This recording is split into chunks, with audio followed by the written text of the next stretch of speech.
రోజున కథోలికులు చీలిపోయి వేరే సంఘాలకు వెళుతున్నారు. విశ్వాసం లేక కాదు, గురువులు లేక కాదు, ప్రార్థన లేక కాదు, భక్తి లేక కాదు, భయం లేక కాదు, దేవుడు లేక కాదు. బైబిలులో ఉన్న లోతైనటువంటి అర్థాలు నీకు నాకు మనకు తెలియక ఎవరో ఏదో చెబుతున్నారు, సంఘాన్ని వదిలిపెట్టి వెళుతున్నారు.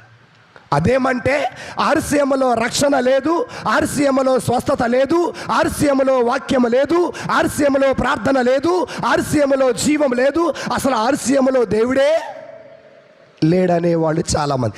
ఈ మాటకి మీరు అవునా నిజమా పద అక్కడికి వెళ్దామంటారు.